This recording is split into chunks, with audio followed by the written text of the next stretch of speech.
Tuan-tuan, Nabi Adam alaihissalam dari sudut ketinggiannya sangat berbeza dengan ketinggian kita hari ini.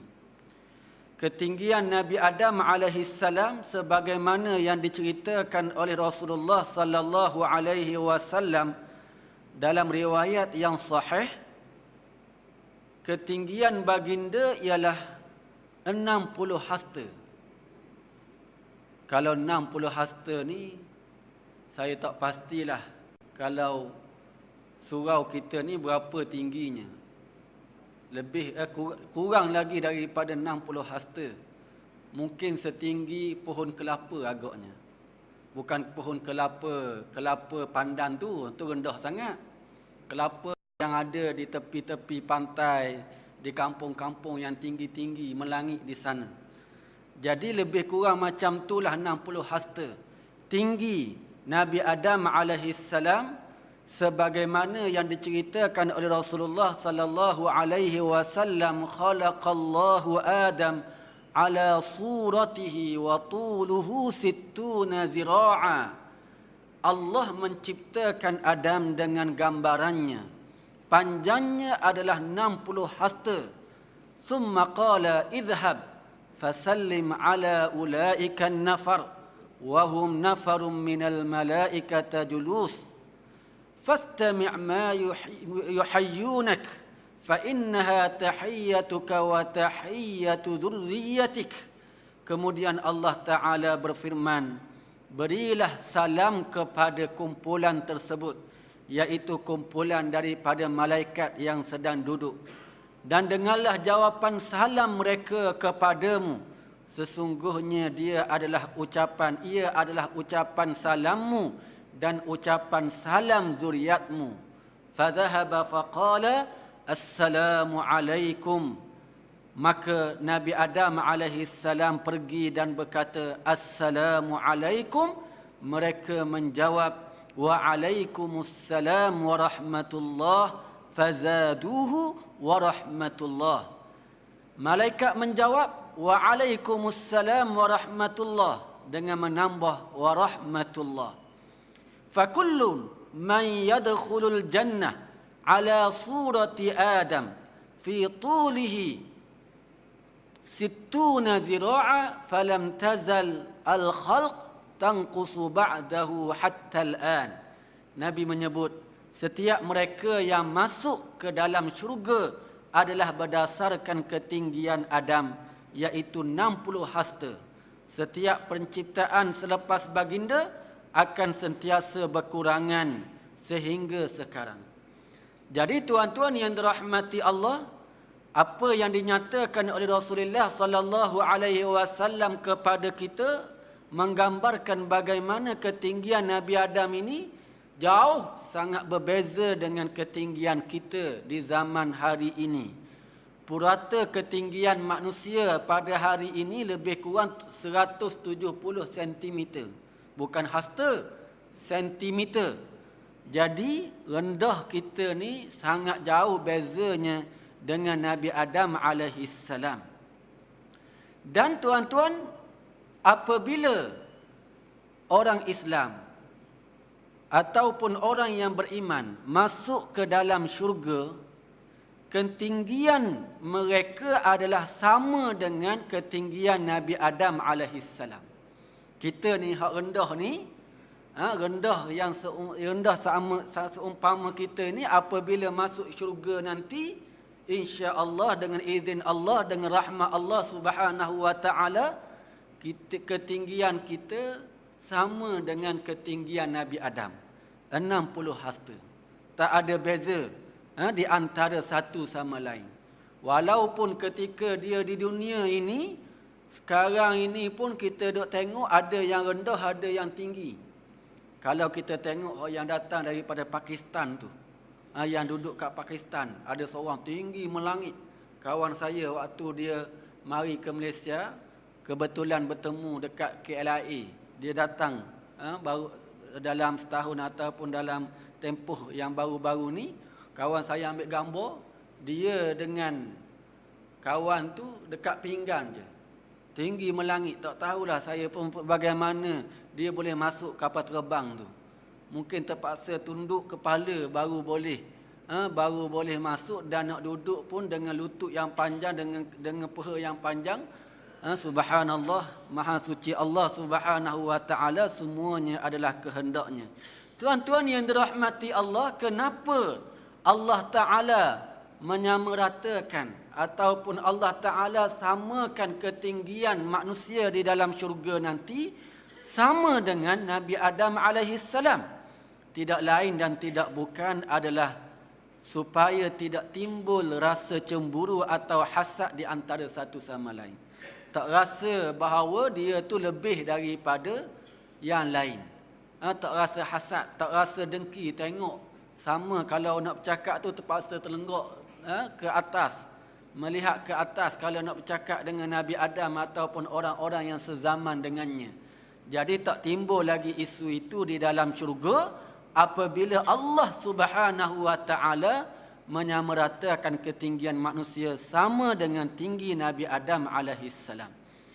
Tuan-tuan, dalam hadis yang kita bacakan tadi juga menyebut tentang ucapan salam bagi orang Islam, yang mana ia menggambarkan kepada kita ucapan salam ini bukan hanya di zaman Nabi kita Muhammad sallallahu alaihi wasallam sahaja diucapkan, bahkan ia diucapkan semenjak Nabi Adam alaihi salam lagi.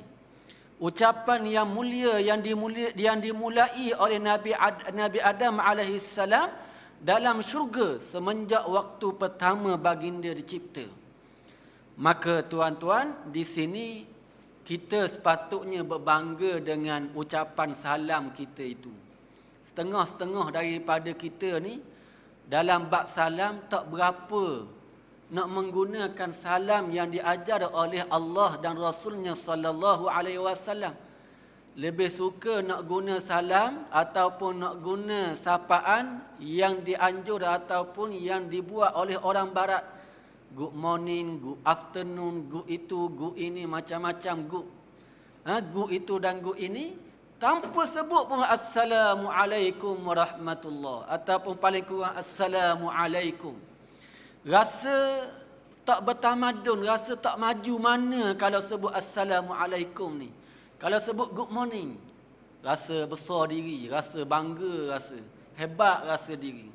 Kalau sebut assalamualaikum ni rasa mundur ke belakang, rasa macam duduk di padang pasir, duduk di zaman orang yang tidak bertamadun. Nak bertamadun, nak maju kena sebut good morning. Itu bab salam. Kalau bab nama lagilah. Kan? Selalu dah kita duk dengar ustaz-ustaz kita sebut hak nama Zaki panggil Zack. Zaki tu tukar nama, suruh kawan panggil Zack. Kau ayah dia, mak dia duk fikir 7 hari 7 malam, kadang-kadang lebih daripada 7 hari 7 malam duk fikir nak bagi nama. Akhirnya pilih nama Zaki. Besar-besar dia tukar. Saya Mr. Zack. Ingat ke kulit putih, rupa-rupanya hitam macam kita juga Melayu. Sama je, tapi nak suruh panggil Mr. Zack. Ini ramai ni. Khadijah Katy. Kan nampak sedap macam orang putih sikit. Tengok muka, lebih teruk daripada orang putih lagi. Lebih teruk daripada kita lagi. Kalau tengok dengan dia, dengan saya, rasa saya lebih layak lagi nak jadi orang putih. Tuan-tuan yang dirahmati Allah, Rasulullah sallallahu alaihi wasallam menceritakan bagaimana ucapan salam yang disebut oleh Nabi Adam alaihi salam adalah assalamualaikum. Assalamualaikum ni ucapan yang baik, ucapan yang mulia yang patut kita banggakan. Dan sebaik-baik jawapan adalah lebih panjang daripada salam yang diberi. Firman Allah Subhanahu wa taala, wa idza huyyitum bi tahiyyatin fahayyu bi ahsana minha aw rudduha innallaha kana ala kulli syai'in hasiba. Maksudnya, dan apabila kamu diberikan penghormatan dengan sesuatu ucapan hormat seperti memberi salam, maka balaslah penghormatan itu dengan yang lebih baik daripadanya, atau balaslah dia dengan cara yang sama. Sesungguhnya Allah sentiasa menghitung tiap-tiap sesuatu. Jadi kalau kita diberi salam, kita, tuan-tuan yang dirahmati Allah, dianjurkan untuk jawab lebih panjang lagi daripada orang yang memberi salam. Kalau orang yang beri salam kepada kita menyebut Assalamualaikum, kita jawab Waalaikumsalam warahmatullah. Panjang sikit, tambah warahmatullah. Kalau orang beri salam kepada kita Assalamualaikum warahmatullah, kita jawab panjang lagi Waalaikumsalam warahmatullahi wabarakatuh. Kalau dia panjang macam tu juga, Assalamualaikum warahmatullahi wabarakatuh, kita panjang lagi, lawang lagi, Waalaikumsalam warahmatullahi wabarakatuh wa maghfiratuh. Dia jawab panjang lagi. Dia beri salam apa lagi? Jawab panjang lagi. Tak apa dalam bab ni, belawang dalam bab ni.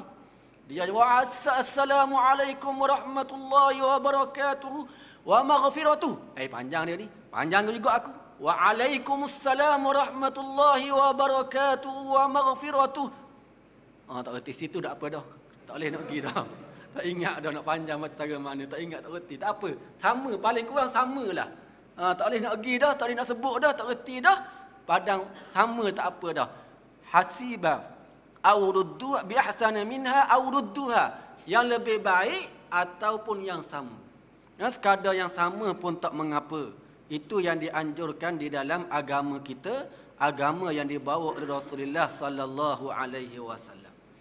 Tuan-tuan, jadi dalam hal ini Nabi Adam alaihi salam yang diciptakan oleh Allah tinggal di dalam syurga, menikmati segala kenikmatan yang Allah Taala sediakan di dalam syurga tersebut. Dalam persiapan untuk Allah Subhanahu wa taala menjadikan Nabi Adam sebagai khalifah di atas muka bumi, maka Allah Subhanahu wa taala telah menciptakan ataupun telah mengajar Nabi Adam alaihi salam nama-nama. Wa 'allama Adam al-asma'a kullaha thumma 'aradahum 'alal malaikah فقال أنبئوني بأسماء هؤلاء إن كنتم صادقين. Dan dia telah mengajarkan Nabi Adam akan segala nama benda-benda dan gunanya. Allah Ta'ala ajar Nabi Adam alaihissalam nama benda-benda yang mana ia adalah sebagai persiapan untuk Nabi Adam alaihissalam menjadi khalifah di atas muka bumi. Dalam hal ini terdapat dalam hadis Rasulullah sallallahu alaihi wasallam yang menyebut bagaimana Allah mengajar Nabi Adam nama-nama ini. Dalam hadis Rasulullah, yajma'ullahu al-mu'minin yaumal qiyamah. Allah mengumpulkan orang-orang mukmin pada hari kiamat. Di hari kiamat nanti apabila manusia dikumpulkan di padang mahsyar, fayaqulun law istashfa'na ila rabbina. Mereka berkata, manusia atas padang mahsyar ini berkata, kalaulah ada orang yang boleh meminta syafaat kepada Tuhan kita sehingga kita boleh membebaskan diri kita daripada tempat kita ini. Duduk di padang mahsyar dengan penuh kesusahan dan kesukaran, kepayahan, masa yang terlalu panjang. Ada yang duduk di bawah dalam panas matahari, di bawah panas matahari hanya sejengkal dan seumpamanya yang berpeluh mengikut kadar amalan masing-masing. Maka ketika itu manusia tercari-cari kalau ada orang yang boleh meminta syafaat kepada Allah Azza wa Jal, menggunakan syafaatnya untuk dipercepatkan hisab amalan, penghisaban amalan, dikira amalan untuk ditentukan sama ada mereka akan dimasukkan ke dalam syurga ataupun ke dalam neraka. Nak cepat. Kalau kita tuan-tuan perkara yang seumpama ini kita akan berdebar. Kalau peperiksaan contohnya anak-anak kita nak ambil periksa, kalau boleh biar lambat lagi tak apa. Kita rasa biar kalau boleh lama lagi tak apa sebab rasa takut nak ambil peperiksaan ini. Tapi oleh kerana di hari akhirat di padang mahsyar itu sangat terseksa, mereka tak kisah dah. Kalau masuk syurga pun masuk syurga, alhamdulillah, masuk neraka pun nerakalah. Seolah-olah mereka ni tak dapat nak tahan lagi berada di padang mahsyar itu. Walaupun hakikatnya nanti dia apabila masuk ke dalam neraka Allah, azabnya sangat pedih. Tapi mereka sudah tak tertahan lagi berada di padang mahsyar. Kerana itu mereka meminta supaya dipercepatkan kiraan dan hisab amalan-amalan mereka. Maka tuan-tuan yang dirahmati Allah, fayatuna Adam. Mereka telah pergi kepada Adam alaihissalam. Mereka cari Nabi Adam di padang mahsyar dan mereka berjumpa. Mereka berkata, wahai Adam, amma taran nas khalaqaka Allahu biyadihi wa asjada laka malaikatah wa 'allamaka asma'a kulli syai'. Ishfa' lana ila rabbik hatta yurihana min makanina hadha. Wahai Adam, adakah engkau tidak melihat orang ramai yang dalam keadaan yang cukup terseksa di atas padang mahsyar ini? Allah telah menciptakan engkau dengan tangannya sendiri. Para malaikat sujud kepada engkau dan Allah mengajar kepada engkau nama setiap benda. Yang ini yang kita nak ambil sebagai pengajaran. Hadis Nabi juga menyatakan dan memperkuatkan apa yang kita bicarakan pada malam ini. Allah mengajar Nabi Adam. Dan dengan itulah manusia meminta supaya Nabi Adam yang sangat dekat dengan Allah, Allah yang menciptakan Nabi Adam, Allah yang telah memerintah malaikat sujud kepada Nabi Adam, Allah yang telah mengajar nama-nama kepada Nabi Adam, maka Allah ni sangat rapat. Nabi Adam sangat tinggi kedudukannya dengan Allah Azza wa Jal.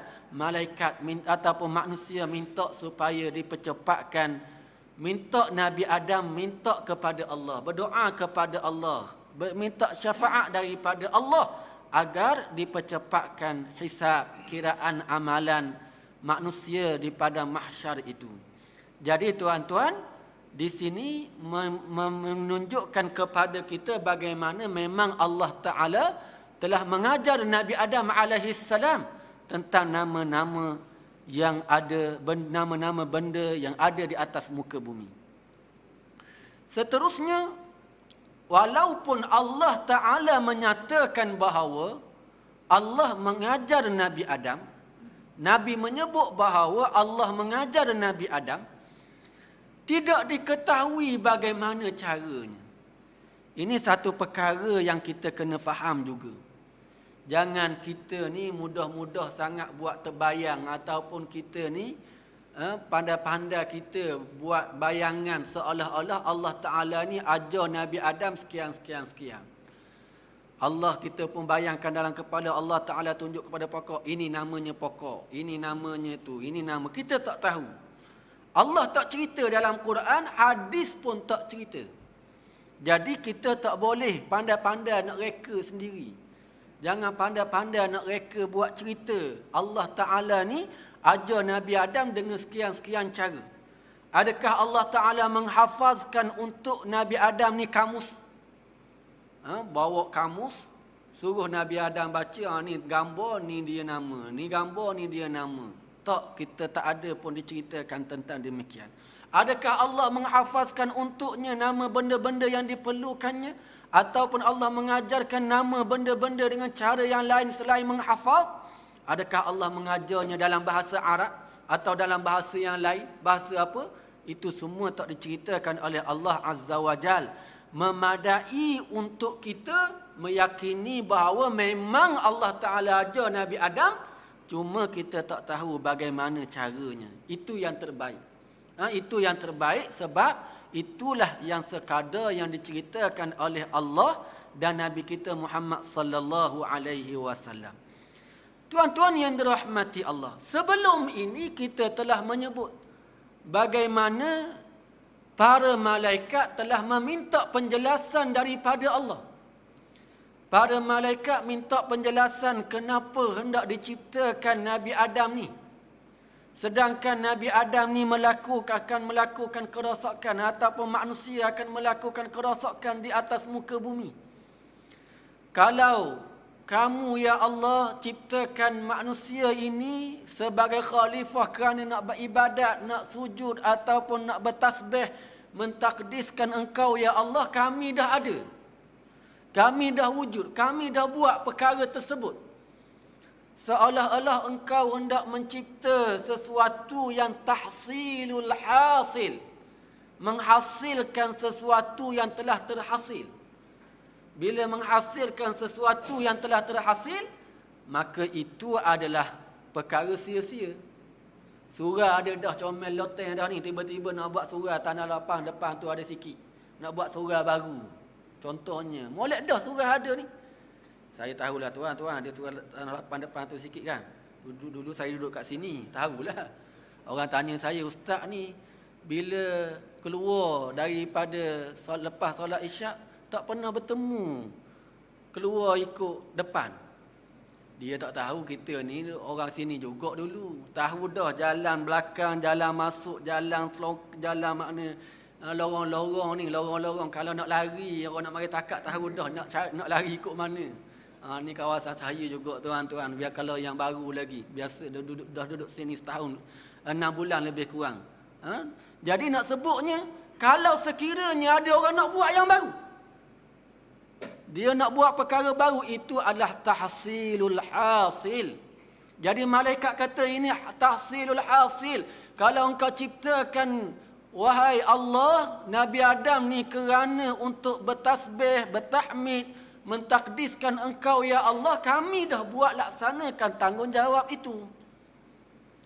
Engkau nak buat Nabi Adam ni sia-sia. Apatah lagi, dia akan melakukan kerosakan. Manusia ini akan menumpahkan darah. Tuan-tuan, apa yang diperkatakan oleh malaikat ini, Allah hanya jawab, Inni a'lamu ma la ta'lamun. Aku mengetahui apa yang kamu tak tahu. Rupa-rupanya Nabi Adam ini memang tanggungjawabnya beribadat sebagai hamba kepada Allah. Manusia ini dipertanggungjawabkan untuk menyembah Allah, bertasbih, bertahmid sebagaimana para malaikat. Tapi ada kelebihan yang lain yang ada pada Nabi Adam, tidak kepada malaikat. Tidak ada pada malaikat. Walaupun nampak sama tapi tak serupa. Nampak sama je. Kalau kembar tu tengok muka lebih kurang je. Tengok-tengok ada tahi lalak sikit bawah dagu umpamanya. Ada juga beza. Kalau kita hak tak biasa tengok ni, nampak sama. Kalau mak ayah, dia tengok seorang tu, dia boleh kenal dah. Ni abang, ni adik, dia boleh tahu. Nampak sama tapi berbeza. Nabi Adam AS, Allah Ta'ala berikan kepadanya ilmu. Wa 'allama Adam al-asma'. Nabi Adam diajar oleh Allah Subhanahu wa Ta'ala dengan ilmu. Sebab itu apabila Allah Subhanahu wa Ta'ala menyuruh malaikat menyebut tentang nama-nama, malaikat tak tahu. Mereka hanya berkata, qalu subhanaka la ilma lana illa ma 'allamtana innaka antal alimul hakim. Malaikat menjawab, Maha suci engkau ya Allah, kami tidak mempunyai pengetahuan selain daripada apa yang engkau ajarkan kepada kami. Sesungguhnya engkau jualah yang maha mengetahui lagi maha bijaksana. Dalam hal ini menggambarkan kepada kita tuan-tuan, ilmu adalah suatu perkara yang Allah muliakan untuk manusia, untuk Nabi Adam, untuk kita. Berbanding malaikat. Ini kelebihan kita. Allah Ta'ala berikan ilmu ini sebagai suatu kelebihan kepada kita berbanding makhluk-makhluk yang lain. Allah mengangkat darjat orang yang beriman dan juga orang yang ada ilmu. Yarfa'illahu alladhina amanu minkum walladhina utul ilma darajat. Allah meninggikan darjat orang-orang yang beriman di antara kamu dan orang-orang yang diberi ilmu pengetahuan agama beberapa darjat. Kalau dia ada ilmu, sesama manusia pun, kalau satu orang tak ada ilmu, seorang lagi ada ilmu, yang mulia ialah ada yang berilmu. Yang mulia ialah orang yang ada ilmu. Dia lebih mulia, dia lebih tinggi darjatnya. Dia mengetahui tentang hukum hakam. Dia mengetahui tentang peraturan-peraturan Allah. Dia mengetahui tentang syariat Allah Subhanahu wa taala. Dia mengetahui halal dan haram. Dia mengetahui. Tadi saya bawa seseorang. Tempat saya mengajar hari ini mengajar tentang tempat saya mengajar hari ini pendaftaran pelajar baru. Saya bawa kawan, ada seorang saya bawa. Bila dia ni datang daripada kampung lah, jauh. Lebih daripada 2 marhalah. Waktu solat zuhur, bila masuk waktu solat zuhur, saya ajak dia solat zuhur. Pergi ke surau, tolak dia nak jadi imam. Dia tak nak, dia kata. Tak nak jadi imam. Kemudian, saya kata, jadilah imam sebab nak qasar 2 rakaat. Nak jamak mudah, saya tamam 4 rakaat. Dia kata tak apalah. Ustaz lah jadi imam. Saya ni orang kampung je, orang biasa. Kita pun tak apalah, dia pun nak suruh kita jadi imam, kita jadi imam 4 rakaat. Dia kata nanti dia tambah 2 rakaat belakang lagi. Tambah lagi 2 rakaat jamak. Saya pun solat habis 4 rakaat. Duduk paling ke belakang dia. Dah guana dia tak bangun-bangun lagi. Tak naik-naik lagi. Sepatutnya dah nak jamak kena bangunlah. Kena bangun. Kita pun malahlah nak kata apa, takut dia tak niat awal.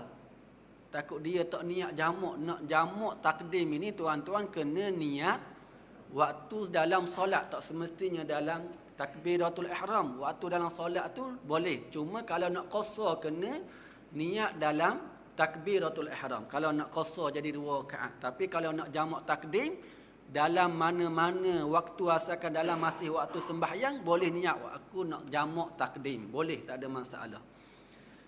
Jadi duk fikir dia ni tak niat agaknya. Lepas tu saya pun zikir sikit, doa. Lepas tu dia pun nak bangun nak solat. Kata nak bangun solat jamak ke? Tak boleh dah, saya kata. Oh tak boleh, dia kata. Ingat ke boleh? Ingat ke boleh? Nampak tak bagaimana dalam hal ini kita kena belajar, kena ada ilmu. Saya dah bertemu dah. Bila dia solat zuhur, macam ni lah juga yang berlaku. Dia nak jamak, dia zikir dulu, dia aminkan doa imam dulu, dia bangun ramai-ramai belakang. Lepas lama dah masa tu dah panjang dah, dia bangun ramai-ramai nak solat qasar pula, asar, nak jamak takdim tadi. Mahu tak mahu kita pun rasa segan juga. Ada hak kes lain lah, dia tu lebih tua dari saya. Kena tegur jugalah, kena sebut solat tadi tak betul tadi, kena buat semula nanti bila masuk solat asar. Kena tambah, kena solat qasar, kalau nak qasar lah 2 rakaat. Tuan-tuan, kalau jamak takhir baru tak apa untuk jarak masa. Kalau jamak takhir tak mengapa. Kita niat jamak takhir waktu dalam solat zuhur tu, kita niat bahawa aku nak jamak takhir, nak solat zuhur dalam waktu asar. Jadi bila dalam solat waktu asar, tengok-tengok ada imam contohnya, kita solat asar contohnya terlebih dahulu secara berjemaah. Lepas itu kemudiannya lepas itu nak tunggu imam beri salat zikir dulu sekejap ataupun berdoa, tak apa. Waktu untuk jamak takhir ni tak mengapa. Tak dekat solat yang pertama dengan solat yang kedua. Tak mengapa tak dekat. Yang kena dekat waktu tempoh itu ialah jamak takdim. Ini kena tahu sikit bab ini. Yang ramai juga yang kurang faham sikit ialah dalam bab tempoh waktu. Waktu mana boleh ke tidak kalau dia ni tuan-tuan nak bermusafir, dia dah niat awal-awal bahawa dia akan pergi ke tempat tersebut selama 7 hari. Dia niat awal-awal dah. Bila sampai di sana, 3 hari pertama dia qasar lagi. Dia qasar 3 hari pertama. Hari keempat baru dia tak qasar, baru dia tak jamak. Tak betul cara macam tu. Ramai orang yang dok beramal macam tu sekarang hari ni. Dia mentang-mentanglah kita kata 3 hari tu boleh jamak, boleh qasar. Jadi 7 hari dia nak pergi ke sana, 3 hari pertama dia jamak, dia qasar. Tak boleh. Sebab dia niat awal dah 7 hari. Dia mesti niat awal nak duduk di sana tak lebih daripada, ataupun nak duduk di sana sekurang-kurangnya 3 hari. Tak termasuk hari perjalanan dan hari balik. Waktu tu boleh jamak dan qasar. Tapi kalau niat awal-awal nak pergi seminggu, nak pergi sebulan, nak bekerja di sana, ada urusan, ada seminar dan sebagainya, nak ada urusan di sana, sampai sahaja tak boleh jamak qasar dah. Sebab dah lebih 3 hari. Memang kita niat awal dah nak duduk di sana lebih daripada 3 hari. Yang ini kita kena faham sikit. Jadi benda yang perkara yang seumpama ini tuan-tuan kena ada ilmu, kena belajar, kena mari dengar kuliah. Orang buat kuliah tak nak mari. Ni nak marah ni. Tuan-tuan tak adalah, baguslah, alhamdulillah. Hak lain ni, hak tak mari ni, payah nak mari. Akhirnya apabila satu-satu perkara berlaku tak tahu nak selesai, macam mana urusan agamanya, macam mana nak selesai mengikut agamanya, nak mengikut sebagaimana yang diajar dalam agama. Saya teringat tuan-tuan ada satu kisah seorang dalam satu pusat jagaan orang gila. Pusat jagaan orang gila. Dia ni ada pusat tu, dia bawa orang-orang gila ke kawasan ataupun ke satu tempat rekreasi yang ada kolam mandi. Tengah duk berekreasi itu tiba-tiba ada seorang yang lemas. Dalam keadaan macam tu, tiba-tiba dalam keadaan yang lemas, kawan dia terus terjun dalam air itu selamatkan orang tadi. Selamatkan yang lemas tadi. Sempatlah selamatkan dia, naik ke atas. Kemudian tuan-tuan, esokkan harinya warden pusat tersebut panggil orang yang selamatkan tadi. Orang gila juga, tapi dia ni bagus, selamatkan orang. Jadi panggil, beritahu kepada orang gila ni, orang yang selamat tu, saya ada dua berita untuk kamu. Satu berita baik, satu berita tak baik. Berita baiknya, kamu akan dapat pingat penghargaan. Nanti kita akan beri CJ penghargaan kerana kamu ni berani selamatkan orang. Kamu tak takut. Berita buruknya, kawan yang kamu selamatkan itu ditemui mati. Walaupun kamu dah selamatkan dia, ditemui mati tergantung. Kami duk rasa dia ni nak bunuh diri, sebab itu dia terjun dalam air itu sebenarnya nak bunuh diri. Jadi bila kamu selamatkan dia, dia pergi gantung diri dia. Kawan dia kata, tak bukan macam tu ceritanya. Tak betul tu dia kata. Yang sebenarnya selepas saya selamatkan dia, saya angkat dia naik ke atas, saya tengok dia ni basah kuyup. Jadi saya gantung dia supaya dia kering. Nak suruh dia kering ni, saya gantung dia macam kain. Kan kita nak keringkan dia, gantung dia. Itulah ceritanya. Ni orang gila tuan-tuan. Orang gila, orang tak ada ilmu. Kita ni tuan-tuan, penting orang gila dah nak kira lah. Nak macam mana dia tak ada akal. Kalau tak ada ilmu lagilah. Tak ada ilmu. Nak keringkan orang pakai gantung macam kain juga. Ini tak ada ilmu ni. Itu bab yang kita paling kata basic. Paling bawah, paling asas. Pentingnya ilmu. Takkanlah nak keringkan orang, gantungkan orang tu. Ini orang memang tak ada ilmu sangat lah. Jahil, nukir sangat. Tapi nak nyatakan bahawa kita ni ada kemuliaan dengan ilmu. Yang paling mulia apatah lagi dengan ilmu agama. Kalau kita mari belajar bagaimana untuk mengurus kehidupan kita, nak beribadat kepada Allah Subhanahu wa taala, kita belajar ilmu agama. Kita mengetahui bagaimana cara nak beribadat yang terbaik. Kita nak beramal mengikut ajaran Allah, mengikut ajaran Nabi Muhammad sallallahu alaihi wasallam. Kita nak ikut apa yang Nabi buat. Bukan ikut akal kita, bukan ikut nafsu kita. Tapi kita nak ikut sebagaimana yang diajar oleh Allah Subhanahu wa taala. Ketika itu Allah akan mengangkat darjat kita. Nabi sallallahu alaihi wasallam menyatakan dalam hadis yang lain, "Man salaka tariqan yabtaghi fihi ilma sahhalallahu lahu tariqan ilal jannah." Sesiapa yang mencari jalan untuk menuntut ilmu, maka Allah permudahkan untuknya jalan untuk masuk syurga. Kalau dia mari belajar ilmu, bersungguh-sungguh menuntut ilmu, maka Allah permudahkan untuk dia cari jalan untuk masuk syurga. Kita ni orang Islam tak ada lain, hanyalah ingin agar Allah Ta'ala mengasihi dan merahmati kita, menyayangi kita dan seterusnya. Kita bersama-sama dengan umat Islam yang lain, manusia yang beriman yang lain di dalam syurga Allah Subhanahu wa taala. Tuan-tuan, dalam selepas daripada Nabi Adam alaihi salam yang diajar tentang ilmu tadi, maka dengan kemuliaan ilmu itulah mengikut sebahagian ulama, Allah menyuruh malaikat sujud kepada Nabi Adam. Kerana memuliakan ilmu yang ada pada Nabi Adam itu. Ini nak gambarkan bagaimana pentingnya ilmu kepada kita sebagai seorang manusia. Kena belajar, kena cari ilmu, sehingga kan Allah nak tunjukkan kemuliaan ilmu itu dengan disuruhnya malaikat untuk sujud kepada Nabi Adam. Wa idza qulna lil malaikati isjudu li adama fasajadu illa iblis kana minal jin fafasaqa an amri rabbih.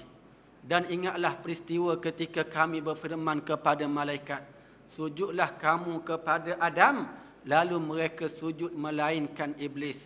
Ia adalah berasal daripada golongan jin, lalu dia menderhaka terhadap perintah Tuhannya.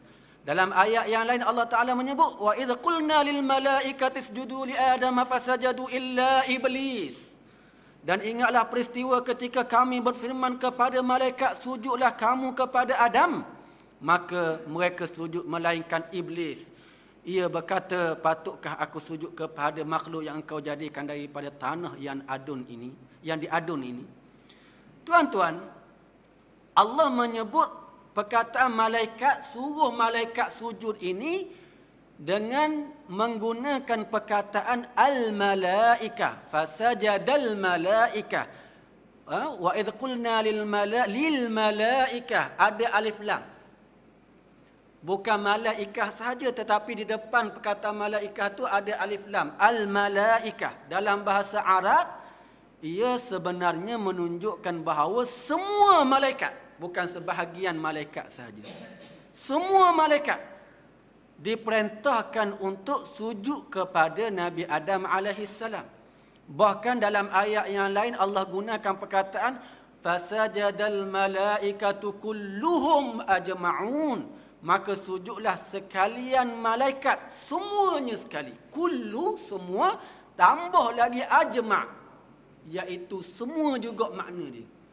Semua. Jadi digunakan perkataan yang perkataan berlainan maknanya yang sama, semua. Jadi semua malaikat sujud kepada Nabi Adam, tak ada yang berkecuali, tak ada yang terkecuali. Tuan-tuan, timbul persoalan bagaimana sujud malaikat ini. Sedangkan kita tahu bahawa yang hanya boleh disujud ialah Allah. Maka timbul bagaimana sujud malaikat. Di sana adalah ulama yang cuba mentakwilkan sujud itu bukan sujud sebagaimana sujud kita kepada Allah Subhanahu wa taala. Tetapi mengikut Dr. Salah Al-Khalidi rahimahullah dalam kitabnya Al-Qasasul Qur'ani, beliau menyatakan sujud Nabi Adam, sujud malaikat kepada Nabi Adam, sujud yang hakiki. Bukan sujud yang simbolik. disebut perkataan sujud itu hanya simbolik isyarat, tapi bukan sujud yang hakiki. Sebabnya kalau kita kaji ayat Al-Quran, Allah menyatakan faqa'u lahu sajidin, maka hendaklah kamu sujud kepadanya. Perkataan faqa'u, qa'u itu tuan-tuan adalah kata suruhan, fi'il amal dalam bahasa Arab. Suruh. Allah Ta'ala kata sujud. Sujud kamu. Qa'u itu tuan-tuan, ia berasal daripada perkataan waqa'a. Kita belajar bahasa Arab sikit malam ni. Belajar bahasa Arab. Waqa'a ni, kalau kita sebut waqa'a fulan sajidan, maknanya fulan sujud ke bumi. Waqa'a. Biasa dengar tak perkataan Melayu waqi'. Kita sebut waqi', realiti. Jadi waqi' itu daripada perkataan Arab juga. Yang kita sebut dalam bahasa Arab asalnya waqa'a. Jadi waqi', realiti, perkataan yang Allah Ta'ala gunakan qa'u, itu menunjukkan memang malaikat sujud kepada Adam dengan waqi' yang sebenar. Realiti yang sebenar, hakikat yang sebenar. Allah yang sebut. Jadi dalam hal ini adalah pandangan yang lebih kuat menyatakan bahawa sujud malaikat kepada Nabi Adam itu adalah sujud yang waqi' ataupun yang memang sujud yang hakiki, bukannya simbolik sebagaimana yang cuba ditakwilkan oleh sebahagian ulama. Ulama yang lain kata memang ia sujud yang hakiki. Tuan-tuan, timbul persoalan apabila Allah menyatakan wa idza qulna lil malaikati isjudu li adama fasajadu illa iblis, dan ingatlah ketika kami berfirman kepada malaikat tunduklah, sujudlah kepada Nabi Adam, lalu mereka sekalian tunduk sujud memberi hormat melainkan iblis. Allah Ta'ala kata, wahai malaikat semua sujud. Semuanya sujud kecuali iblis. Gambaran daripada ayat ini seolah-olah iblis ni dari kalangan malaikat juga. Ini pun biasa kita dengar mungkin dulu-dulu waktu kita belajar dulu. Saya pun kecil-kecil dulu pun macam itulah juga.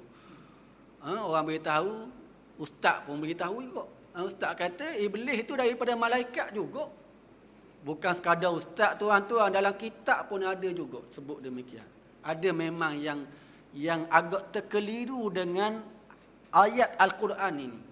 Sebab apa? Contohnya kalau kita kata semua yang ada di dalam surau ini duduk di atas lantai kecuali Ustaz Mahyudin. Maknanya Ustaz Mahyudin ni duduk atas kursi. Dia duduk dalam surau ini juga. Semua yang ada dalam surau ni duduk di atas lantai kecuali Ustaz Mahyudin. Sebab saya duduk atas kursi ni. Kan? Jadi saya ni pun dalam surau ni juga. Tapi saya seorang sahaja yang duduk atas kursi.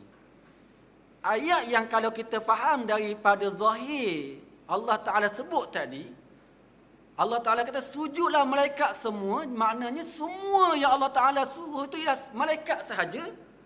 Jadi yang tak sujud ialah iblis. Jadi arahan tadi, arahan kepada malaikat semua. Bila iblis tak sujud, mana iblis pun dari kalangan malaikat. Macam saya dari kalangan yang duduk di dalam surau ni juga. Cuma saya ni duduk atas kursi seorang-seorang. Orang lain duduk atas bawah, duduk atas lantai. Boleh faham? Boleh maksud tak? Boleh nampak tak? Jadi itu yang kita kata secara zahir seolah-olah menunjukkan bahawa iblis ini dari kalangan malaikat. Tuan-tuan, kita kena memahami bahawa iblis bukan dari kalangan malaikat. Walaupun Allah Ta'ala menyatakan secara ayat yang kita sebutkan tadi seolah-olah menggambarkan demikian, menggambarkan iblis ni dari kalangan malaikat. Kerana apa? Kerana kalau kita kaji ayat yang lain, Allah Ta'ala berfirman, wa idh qulna lil malaikati isjudu li adama fasajadu illa iblis. kana minal jin. Belakang tu ada lagi ayat dia. Ayat lain lah. Allah Ta'ala kata, dan ingatlah peristiwa ketika kami berfirman kepada malaikat, sujudlah kamu kepada Adam. Lalu mereka sujud melainkan iblis. Dia adalah berasal daripada golongan jin. Iblis ni dari kalangan jin, bukan dari kalangan malaikat. Malaikat makhluk yang lain daripada jin. Bahkan kalau kita tengok firman Allah berkaitan dengan malaikat ini, Allah jelaskan dengan terang lagi nyata. La ya'sunallaha ma amarahum wa yaf'aluna ma yu'marun. Mereka tidak sesekali menderhaka kepada Allah dalam segala yang diperintahkannya kepada mereka. Tak derhaka. Mereka tetap melakukan segala yang diperintah. Jadi iblis ni tak laksanakan perintah Allah, menderhaka kepada perintah Allah. Jadi ini berlawanan dengan ayat yang kita baca, sifat malaikat tidak menderhakai Allah. Di situ sudah menggambarkan bahawa iblis bukan dari kalangan malaikat. Malaikat ni memang diciptakan untuk taat kepada Allah. Sifat dia taat. Kalau dia tak taat, itu bukan malaikat. Memang diciptakan secara fitrahnya, secara semula jadinya untuk taat kepada Allah, untuk ikut perintah Allah. Kalau tiba-tiba dia tak taat kepada Allah, itu bukan malaikat.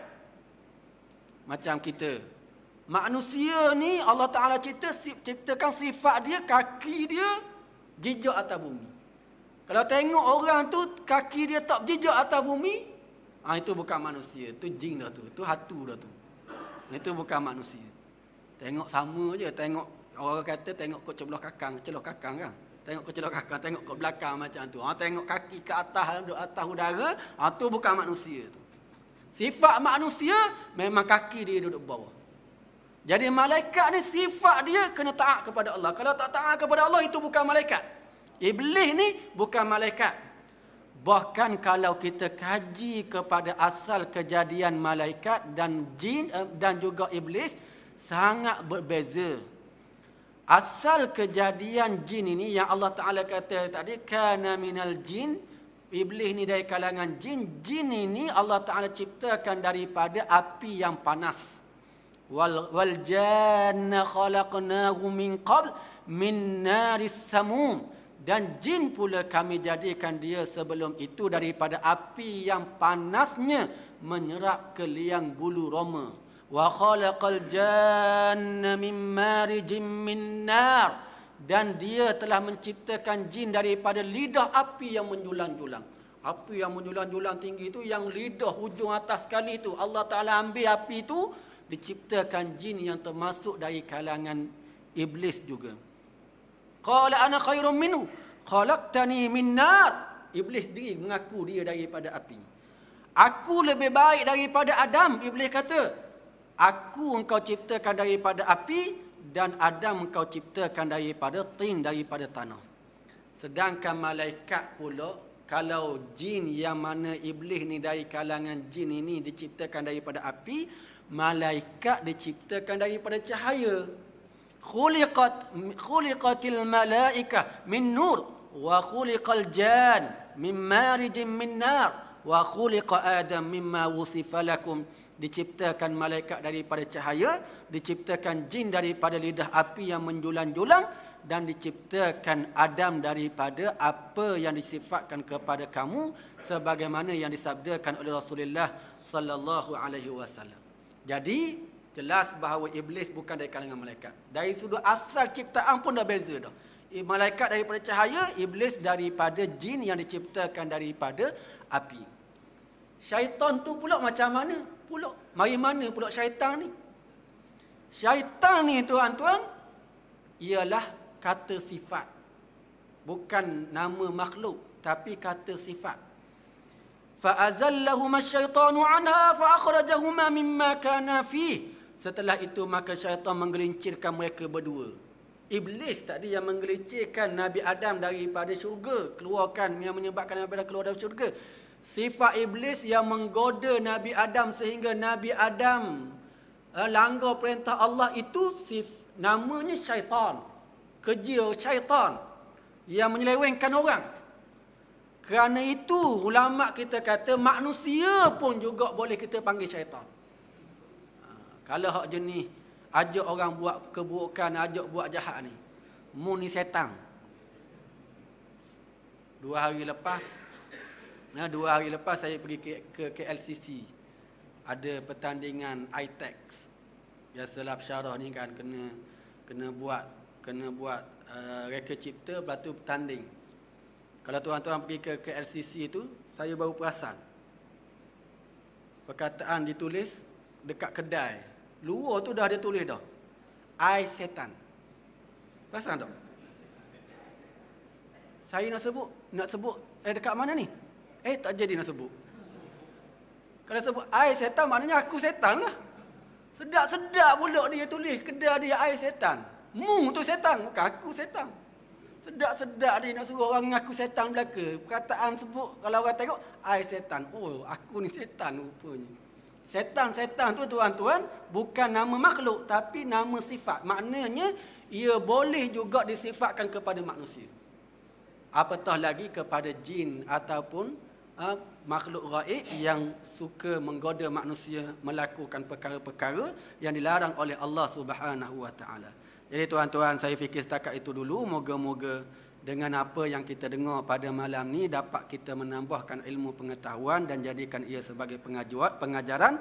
Dan yang terakhir, sebagaimana biasa, saya buka peluang kepada tuan-tuan untuk menderma untuk sekolah Darut Taqwa di Terengganu, yang sebagaimana yang selalu saya sebut, sekolah ni tidak ada sumber pendapatan yang tetap, hanya bergantung kepada yuran belajar semata-mata. Jadi harap kita dapat bantu sama-sama insya-Allah. Aku qouli hadza wa astaghfirullahal azim li wa lakum. Wassalamualaikum warahmatullahi wabarakatuh. Subhanakallah.